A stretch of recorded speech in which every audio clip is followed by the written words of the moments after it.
Next topic വരുന്നത് virtualization and containers എന്ന് പറഞ്ഞ ടോപ്പിക്കാണ്. സോ ഇത് ക്ലൗഡുമായിട്ട് റിലേറ്റഡ് ആണ്. Virtualization and containers. ഒരു all cloud servers are virtual servers. ഇപ്പോൾ ക്ലൗഡിൽ നമ്മൾ യൂസ് ചെയ്യുന്ന സെർവേഴ്സ് ഒക്കെ വിർച്വൽ സെർവേഴ്സ് ആണ്. Virtual means what it is not real.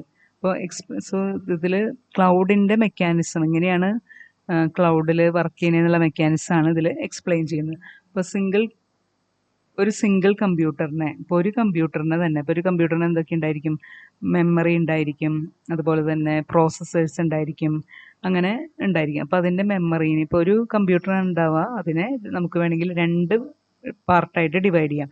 അതിൻ്റെ മെമ്മറിയുടെ ഒരു പാർട്ടിനെ ഒരു വിർച്വൽ മെഷീൻ എന്ന് പറഞ്ഞു കൊടുക്കാം, മറ്റേ പാർട്ടിനെ എടുത്ത് വേറൊരു വിർച്വൽ മെഷീൻ ആക്കാം. അങ്ങനെ ഒരേ കമ്പ്യൂട്ടറിനെ തന്നെ നമുക്ക് അതിൻ്റെ മെമ്മറീനെയും അതുപോലെ പ്രോസസ്സിങ്ങിനെയൊക്കെ ഡിവൈഡ് ചെയ്യാനായിട്ട് പറ്റും. അപ്പം ഇങ്ങനെ ഡിവൈഡ് ചെയ്യുന്നതിനെയാണ് വിർച്വൽ മെഷീൻസ് എന്ന് പറയുന്നത്. അപ്പോൾ ആക്ച്വലി റിയലി ഒരു മെഷീൻ ഉണ്ടാവുള്ളൂ. ആ മെഷീനെ നമ്മൾ അതിൻ്റെ ഓരോ പ്ലേസുകളെ വിർച്വൽ മെഷീൻസ് ആയിട്ട് നമ്മൾ ഡിവൈഡ് ചെയ്യാണ്.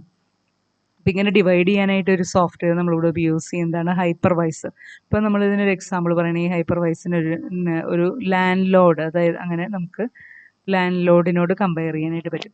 ഇപ്പം നമുക്കൊരു ഏരിയയിൽ ഒരു ഏരിയ ഉണ്ടെന്ന് വയ്ക്കുക. അപ്പോൾ അതിൽ നമ്മൾ ഒരു ലാൻഡ് വാങ്ങിയിട്ട് ഇപ്പോൾ നമ്മളൊരു സിംഗിൾ ഹൗസ് ആ ലാൻഡിൽ വെക്കുകയാണ്. ഒരു വീട് മാത്രമായിട്ട് വെക്കണം. ഇപ്പോൾ ഒരു വീട് മാത്രമായിട്ട് വെക്കണു, അതിൽ ആ വീട്ടിലാണ് ആൾക്കാർ താമസിക്കുന്നത്. അങ്ങനെ ഒരു സിംഗിൾ സിസ്റ്റമാണ് നമുക്കുള്ളത്. അപ്പം അതിന് പകരം നമ്മൾ എന്ത് ചെയ്യണമെന്ന് വെച്ച് കഴിഞ്ഞാൽ ഈ ലാൻഡ് തന്നെ വാങ്ങിയിട്ട് അതിൽ ഒരു അപ്പാർട്ട്മെൻറ്റ് പണിയാണ് ചെയ്യണത്. അപ്പാർട്ട്മെൻറ്റ് പണിയാന്ന് പറയുമ്പോൾ എങ്ങനെയായിരിക്കും? അതിനകത്ത് കുറേ ഒരു ഫ്ലാറ്റ് പണിയുമ്പോൾ എങ്ങനെയാണ്? കുറേ ഹൗസസ്, കുറേ individual not houses, individual apartments, flats വരും. അപ്പോൾ ഒരു സെയിം ഏരിയയാണ്, പക്ഷേ അതിനെ നമ്മൾ എന്ത് ചെയ്തു? ഡിവൈഡ് ചെയ്ത് ഒരു ലാൻഡ് ലോഡ് അതിനെ ഡിവൈഡ് ചെയ്തിട്ട് പല അപ്പാർട്ട്മെൻറ്റ്സ് ആക്കി മാറ്റി. അപ്പോൾ അതാണ് നമ്മളിവിടെ വിർച്വലൈസേഷൻ എന്ന് പറയുന്നതുകൊണ്ട് ഉദ്ദേശിക്കുന്നത്. അപ്പോൾ ആക്ച്വലി നോക്കുമ്പോൾ ഒരു സെയിം ഏരിയ തന്നെയുള്ളൂ, വൺ ഏരിയ തന്നെയുള്ളൂ, പക്ഷെ അതിൽ കുറേ അപ്പാർട്ട്മെൻറ്റ്സ് വന്നു. ഇനീഷ്യൽ കേസിൽ എങ്ങനെയായിരുന്നു? ഒരു ഏരിയയിൽ ഒരു സിംഗിൾ ഹൗസ് മാത്രമേ ഉണ്ടായിരുന്നുള്ളൂ. അപ്പോൾ അതാണ് സിംഗിൾ കമ്പ്യൂട്ടർ എന്ന് പറയുന്നത്. അപ്പോൾ ഇവിടെ നമ്മൾ എന്ത് ചെയ്യണു? സിംഗിൾ കമ്പ്യൂട്ടറിന് പകരം ഒരു വിർച്വൽ മെഷീൻസ് കൊണ്ടുവരാണ് അതിൽ. അതായത് അതിനെ ഡിവൈഡ് ചെയ്തിട്ട് പല മെഷീനുകളാക്കി മാറ്റാണ്. അപ്പം ഇങ്ങനെ ചെയ്യാനായിട്ട് അതിനെങ്ങനെയാണ് നമ്മൾ അതിനെ വർക്ക് ചെയ്യിപ്പിക്കുക എന്നുള്ളതാണ്.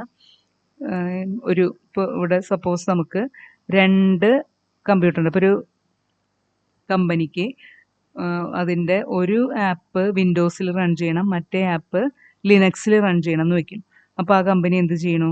കുറച്ച് യൂസേഴ്സിന് വിൻഡോസിൽ റൺ ചെയ്യുന്ന ആപ്പ് യൂസ് ചെയ്യണം, കുറച്ച് യൂസേഴ്സിന് ലിനക്സിൽ റൺ ചെയ്യുന്ന ആപ്പ് യൂസ് ചെയ്യണം. അപ്പോൾ അതിന് വേണ്ടിയിട്ടാണ് അത് virtual server or virtual machine എന്ന് പറഞ്ഞ കോൺസെപ്റ്റ് ഉപയോഗിക്കുന്നത്. അപ്പോൾ ഈ ഡയഗ്രം നോക്കുക. ഈ ഡയഗ്രത്തിലാണെങ്കിൽ എങ്ങനെയാണ്? ഇത് സെർവറിൻ്റെ ഒരു ഹാർഡ്വെയർ ഉണ്ടായിരിക്കും, അത് കഴിഞ്ഞാൽ അതിൻ്റെ തൊട്ട് മുകളിലായിട്ട് ഒരു ഓപ്പറേറ്റിംഗ് സിസ്റ്റം ഉണ്ടായിരിക്കും. ഓപ്പറേറ്റിംഗ് സിസ്റ്റം ഉണ്ടെങ്കിലാണ് വർക്ക് ചെയ്യുള്ളൂ.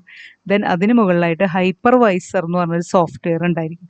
ഈ സോഫ്റ്റ്വെയർ വെച്ചിട്ട് യൂസ് ചെയ്തിട്ടാണ് ഇതിനെ രണ്ട് ഓപ്പറേറ്റിംഗ് സിസ്റ്റമായിട്ട് ഡിവൈഡ് ചെയ്തു. ഒരു ഓപ്പറേറ്റിംഗ് സിസ്റ്റം ഉള്ളൂ, പക്ഷേ വിർച്വലി അതിനെ രണ്ടായിട്ട് കൺസിഡർ ചെയ്യും. ഗസ്റ്റ് ഓപ്പറേറ്റിംഗ് സിസ്റ്റം രണ്ടെണ്ണമായിട്ട് ഡിവൈഡ് ചെയ്തു. അപ്പോൾ ഓരോന്നിനും അതിൻ്റെ സോഫ്റ്റ്വെയർ ഉണ്ടായിരിക്കും.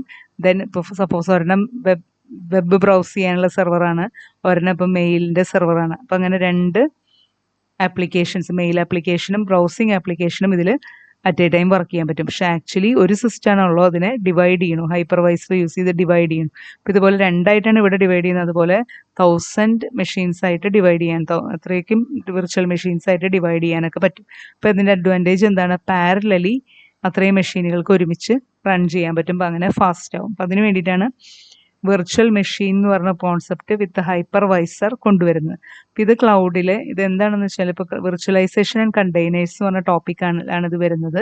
ഇപ്പോൾ വിർച്വലൈസേഷൻ എന്ന് പറഞ്ഞാൽ അതിൽ ഫസ്റ്റ് വണ്ണാണ് എന്ത്? വിർച്വലൈസേഷൻ. എങ്ങനെയാണ് ഒരു സിസ്റ്റത്തിനെ രണ്ടായിട്ട് ഡിവൈഡ് ചെയ്യുന്നത്? അതായത് ഒരു ലാൻഡിനെ, ഒരു ഏരിയനെ ഡിഫറെൻ്റ് അപ്പാർട്ട്മെൻറ്റ്സിലേക്ക് ഡിവൈഡ് ചെയ്യുന്ന പോലെയാണിത് വരുന്നത്. ഓക്കെ. അപ്പോൾ ദെൻ നെക്സ്റ്റ് ഇതിൽ നിന്ന് വരുന്ന അനദർ ടൈപ്പാണ് ഇപ്പോൾ വിർച്വൽ മെഷീൻസ്. അതിനേലും കുറച്ചും കൂടി അഡ്വാൻറ്റേജ് വരുന്നതാണ് കണ്ടെയ്നേഴ്സ് എന്ന് പറയുന്നത്. കണ്ടെയ്നേഴ്സ്. ഇപ്പോൾ ഹൈപ്പർവൈസറിന് പകരം ഇവിടെ കണ്ടെയ്നർ മാനേജർ എന്ന് പറഞ്ഞൊരു സോഫ്റ്റ്വെയർ ആണ് യൂസ് ചെയ്യുന്നത്. അപ്പോൾ അത് യൂസ് ചെയ്യുന്നതുകൊണ്ട് അഡ്വാൻറ്റേജ് എന്താണെന്ന് വെച്ച് കഴിഞ്ഞാൽ ഈ വിർച്വൽ മെഷീൻസിനേലും ഇത് യൂസ് ചെയ്യുമ്പോൾ കുറച്ചുകൂടി ഫാസ്റ്റ് ആവും. കാരണം ഇതിലെങ്ങനെയാണ്? ഓപ്പറേറ്റിംഗ് സിസ്റ്റം ഡിവൈഡ് ചെയ്യുന്നില്ല. ഒരേ ഓപ്പറേറ്റിംഗ് സിസ്റ്റം തന്നെയാണ് യൂസ് ചെയ്യുന്നത്. ബാക്കി സെർവർ സോഫ്റ്റ്വെയറും അതുപോലെ ആപ്ലിക്കേഷൻ സോഫ്റ്റ്വെയറും ആണ് ഇതിൽ വരുന്നത്. ഓപ്പറേറ്റിംഗ് സിസ്റ്റത്തിന് വീണ്ടും ഡിവൈഡ് ചെയ്ത് കൊടുക്കുന്നില്ല. അപ്പോൾ ഓപ്പറേറ്റിംഗ് സിസ്റ്റം ലോഡ് ആവാൻ എടുക്കുന്ന ആ സമയം ഇതിന് കുറയ്ക്കാനായിട്ട് പറ്റും. അപ്പോൾ ഇതാണ് കണ്ടെയ്നർ മാനേജർ. ഇത് രണ്ടും യൂസ് ചെയ്യുന്നത് എന്തിനാണ്? ക്ലൗഡിലാണ് യൂസ് ചെയ്യുന്നത്. അതായത് ഒരു മെഷീനെ തന്നെ പല മെഷീനുകളായിട്ട് ഡിവൈഡ് ചെയ്യുന്നു. അപ്പോൾ ഇവിടെ നമുക്ക് കമ്പയർ ചെയ്ത് നോക്കുമ്പോൾ ഇപ്പം നമുക്ക് ഇതിനെ കമ്പയർ ചെയ്യുമ്പോൾ, ഈ ഫസ്റ്റ് വണ്ണിനെ കമ്പയർ ചെയ്യുമ്പോൾ, അതായത് വെർച്വൽ മെഷീൻസിനെ കമ്പയർ ചെയ്യുന്നത് എന്തിനോടാണ്? ഇപ്പോൾ ഒരു ലാൻഡ് ഉണ്ട്, ഇപ്പോൾ ഒരു വില്ല പ്രോജക്റ്റിനോട് വേണമെങ്കിൽ ഇതിനെ കമ്പയർ ചെയ്യാം. ഇപ്പോൾ ഒരു ലാൻഡ് ലോഡ് അയാളുടെ ലാൻഡിൽ വില്ല പ്രോജക്റ്റുകൾ തുടങ്ങുകയാണ്. അപ്പോൾ ഇവിടെ ഒരു വീട്, ഇപ്പോൾ വിർച്വൽ മെഷീൻ, ഓരോ വീട് എന്ന് പറയുന്നത് ഓരോ വിർച്വൽ മെഷീൻസ് ആയിട്ട് കൺസിഡർ ചെയ്യാം. ഇത് രണ്ടാമത്തെ വീട്, ഇവിടെ മൂന്നാമത്തെ വീട്, 4 വീടുകളുണ്ട് നോക്കിയ ഇയാൾക്ക്, 4 വീടുകൾ. അപ്പോൾ ഒരേ ഏരിയയിൽ 4 സെപ്പറേറ്റ് വീടുകൾ. അതാണ് ഈ ഹൈപ്പർവൈസറാണ് ആ ലാൻഡ് ലോഡ് എന്ന് പറയുന്ന ആൾ. അയാൾ എന്താണ്, ഓരോരുത്തർക്കും സെപ്പറേറ്റ് കുറച്ച് സ്ഥലം കൊടുത്തു. ഇയാളുടെ സ്ഥലത്ത് നിന്ന് കുറച്ച് സ്ഥലം, ഓപ്പറേറ്റിംഗ് സിസ്റ്റം സ്ഥലത്തിന് നമുക്ക് ഓപ്പറേറ്റിംഗ് സിസ്റ്റം എന്ന് വിചാരിക്കാം, സെപ്പറേറ്റ് ഓപ്പറേറ്റിംഗ് സിസ്റ്റം ഉണ്ട് വില്ല പ്രോജക്റ്റ് ആകുമ്പോൾ. ഇനി കണ്ടെയ്നർ മാനേജർ എന്ന് പറയുമ്പോൾ എങ്ങനെയാണ്? അപ്പം അയാളുടെ സ്ഥലത്തിൽ അയാൾ എന്താണ്, ഒരു സിംഗിൾ ഹൈ റൈസ് ബിൽഡിംഗ് ആണ് കൊണ്ടുവരുന്നത്, ഫ്ലാറ്റ് കൊണ്ടുവരാണ്. അപ്പോൾ എങ്ങനെയാണ്, ആ ഫ്ലാറ്റിൽ ഇതിൻ്റെ സെയിം സ്പേസ് തന്നെയാണ്, മുകളിലേക്ക് അങ്ങനെ സെയിം ലാൻഡ് ഏരിയ അതിൻ്റെ സെയിം ആയിട്ട് അവർ അതിനെ യൂസ് ചെയ്തുകൊണ്ടിരിക്കണം. അതായത് ഓപ്പറേറ്റിംഗ് സിസ്റ്റം ഇവിടെ സെയിം ആയിരിക്കും, പക്ഷെ ഡിഫറെൻറ്റ്. ഇപ്പോൾ ഓരോ ഒരു ഫ്ലാറ്റിലുള്ള ആൾക്ക് മറ്റേ ഫ്ലാറ്റിലുള്ള ആളായിട്ട് കണക്ഷൻ ഇല്ല, ഇൻഡിപെൻഡൻ്റ് ആണ്. അപ്പോൾ ഇൻഡിപെൻഡൻ്റ് ആണ്, എന്നാൽ ഒരേ ഓപ്പറേറ്റിംഗ് സിസ്റ്റം, ഒരേ സ്പേസ് ആണ്, ലാൻഡ് സ്പേസ് സെയിം തന്നെയാണ് അവർ ഉപയോഗിക്കുന്നത്. ഓക്കെ, അപ്പം ഇങ്ങനെ നമുക്ക് രണ്ടും കമ്പയർ ചെയ്യാം. രണ്ടും എന്തിനു വേണ്ടിയിട്ടാണ്? ക്ലൗഡ് കമ്പ്യൂട്ടിങ്ങിലാണ് യൂസ് ചെയ്യുന്നത്. അപ്പം ഇതിനേലും വില്ല പ്രോജക്റ്റ് അതിനേലും അഡ്വാൻറ്റേജ് ആയിട്ട് പറയുന്നത് ഈ കണ്ടെയ്നേഴ്സിനാണ്. കാരണം ഇവിടെ ഓരോന്നിനും സെപ്പറേറ്റ് സ്ഥലം കൊടുക്കണം, സെപ്പറേറ്റ് ഓപ്പറേറ്റിംഗ് സിസ്റ്റം കൊടുക്കണം. ഇവിടെ ഓരോന്നിനും അങ്ങനെ കൊടുക്കണില്ല, ഒരു സിംഗിൾ ഓപ്പറേറ്റിംഗ് സിസ്റ്റം തന്നെയാണ് യൂസ് ചെയ്യുന്നത്. ദെൻ നമുക്കിവിടെ വരുന്നത് ക്ലൗഡിൻ്റെ ഒരു പ്രത്യേകത, എല്ലാം ഒരു സർവീസായിട്ടാണ് പ്രൊവൈഡ് ചെയ്യുക.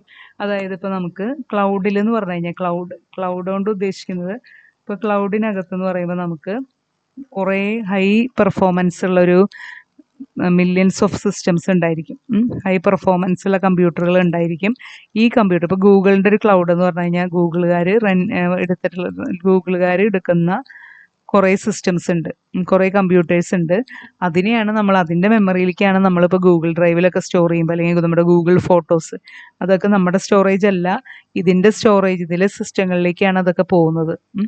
അപ്പോൾ ഒരു ക്ലൗഡിന് ഒരു ഡാറ്റാ സെൻറ്റർ ഉണ്ടായിരിക്കും. ഡാറ്റാ സെൻറ്റർ എന്ന് പറഞ്ഞാൽ ഫിസിക്കൽ സിസ്റ്റംസ്, കമ്പ്യൂട്ടേഴ്സാണ് അതിനകത്ത് ഉണ്ടായിരിക്കുന്നത്. Then infrastructure as A service. Infrastructure as A service എന്ന് പറയുമ്പോൾ ഈ ക്ലൗഡ് എന്ത് പ്രൊവൈഡ് ചെയ്യുന്നു? അതായത് ഇത് ഒരു ഇൻഫ്രാസ്ട്രക്ചർ സർവീസായിട്ട് പ്രൊവൈഡ് ചെയ്യണം. അതായത് ഇതിൻ്റെ എന്തെങ്കിലും ക്ലൗഡിൽ ഒരു സോഫ്റ്റ്വെയർ ഇട്ടാൽ നമുക്കതിൽ വർക്ക് ചെയ്യാം. നമുക്കതിൽ വർക്ക് ചെയ്തിട്ട് ഇപ്പോൾ ഫോട്ടോ എഡിറ്റിംഗ്, ഗൂഗിൾ ഫോട്ടോസിൽ നമുക്ക് ഫോട്ടോ എഡിറ്റ് ചെയ്യാം, അങ്ങനത്തെ കാര്യങ്ങളൊക്കെ ചെയ്യാം. അപ്പോൾ നമ്മൾ ഒരു ഫോട്ടോ എഡിറ്റിംഗ് അതൊരു സർവീസ് നമ്മൾ ക്ലൗഡിൽ നിന്ന് എടുക്കുകയാണ്. ദെൻ അതുപോലെ infrastructure as A service, platform as A service. നമുക്ക് പ്ലാറ്റ്ഫോം എന്ന് പറയുമ്പോൾ അതിൻ്റെ ഓപ്പറേറ്റിംഗ് സിസ്റ്റത്തിനൊക്കെ നമുക്ക് യൂസ് ചെയ്യാം, ഈ ക്ലൗഡിലുള്ള ഓപ്പറേറ്റിംഗ് സിസ്റ്റത്തിനൊക്കെ നമുക്ക് യൂസ് ചെയ്യാം, പ്ലാറ്റ്ഫോമുകളെ യൂസ് ചെയ്യാനായിട്ട് പറ്റും. ദെൻ നെക്സ്റ്റ് വരുന്ന സോഫ്റ്റ്വെയർ ആസ് എ സർവീസ്, അതായത് ക്ലൗഡിലെ സോഫ്റ്റ്വെയറുകൾ നമുക്ക് യൂസ് ചെയ്യാനായിട്ട് പറ്റും. അപ്പോൾ ഇങ്ങനെ പല ടൈപ്പ് സർവീസുകളാണ് ഇതിനകത്ത് വരുന്നത്. അപ്പോൾ ഓരോന്നിനെ പറ്റിയും പറയുന്നുണ്ട്. Infrastructure as A service, this is A basic service level that all major ഇതാണ് ബേസിക് ആയിട്ടുള്ള ഇൻഫ്രാസ്ട്രക്ചർ എല്ലാവരും പ്രൊവൈഡ് ചെയ്യുന്നുണ്ട്. ദേ provide different kinds of infrastructure service. അതായത് കമ്പ്യൂട്ടേഷൻ കൊടുക്കാൻ, നെറ്റ്വർക്ക് ഒന്നില്ലെങ്കിൽ പ്രോസസ്സിങ് പവർ കൊടുക്കാം, അല്ലെങ്കിൽ നെറ്റ്വർക്ക് സർവീസ് കൊടുക്കാം, അല്ലെങ്കിൽ സ്റ്റോർ ചെയ്യാം. അപ്പോൾ ഗൂഗിൾ ഡ്രൈവിലൊക്കെ ആണെങ്കിൽ നമുക്ക് സ്റ്റോറേജ് ആണ് അവർ തരുന്ന സർവീസ് എന്ന് പറയുന്നത്. These infrastructure services may be use to implement virtual cloud based servers. ഞാൻ അതിൻ്റെ എക്സാമ്പിൾസ് പറയുന്നു. ഈ പ്ലാറ്റ്ഫോം ആസ് എ സർവീസ് എന്ന് പറയുമ്പോൾ and intermediate level where use library frameworks ഒക്കെ നമുക്ക് യൂസ് ചെയ്യാനായിട്ട് പറ്റും, റേഞ്ച് ഓഫ് ഫങ്ഷൻസ് അതൊക്കെ യൂസ് ചെയ്യാനായിട്ട് പറ്റും. അതിന് എക്സാമ്പിളാണ് ഇതൊക്കെ. Google app engine, Google Colab. ഇപ്പോൾ ഗൂഗിൾ കോലാബിൽ നമുക്ക് ഒരു പ്രോജക്റ്റ് ഡെവലപ്പ് ചെയ്യാനൊക്കെ പറ്റും. അപ്പോൾ നമ്മൾ എന്തിനെയാണ്, പ്ലാറ്റ്ഫോമിനെയാണ് സർവീസായിട്ട് നമുക്ക് സർവീസ് ആയിട്ട് എടുക്കുന്നത്. Then software as A service എന്ന് പറയുമ്പോൾ ജിമെയിൽ, ട്വിറ്റർ, ഡ്രോപ്പ് ബോക്സ്, അതൊക്കെ നമ്മൾ ആ സോഫ്റ്റ്വെയറിൻ്റെ സർവീസാണ് നമ്മൾ എടുക്കുന്നത്. ഇതാണ് ഇതിൽ വിർച്വലൈസേഷൻ ആൻഡ് കണ്ടെയ്നേഴ്സും, അതുപോലെ തന്നെ infrastructure as A service, platform as A service, then software as A service എന്ന് പറഞ്ഞ ടോപ്പിക്. നെക്സ്റ്റ് ടോപ്പിക് അടുത്ത വീഡിയോയിൽ ഡിസ്കസ് ചെയ്യാം.